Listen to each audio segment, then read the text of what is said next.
भद्रक जिलार तिहिड़ी अंचल आसी एक अत्यंत संवेदनशील और लज्जाजनक घटना।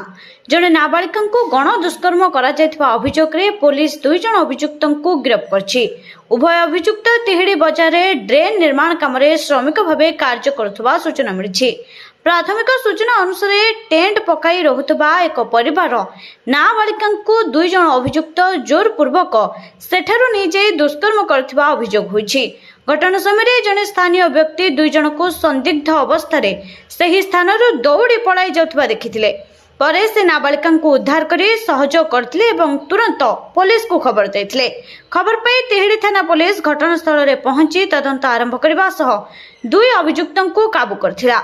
गिरफ होइतबा 2 जनक मध्यरु जने बिहार बासिंदा होइतबा बेले अन्य जने स्थानीय अंचल बोली जଣା पड़छि।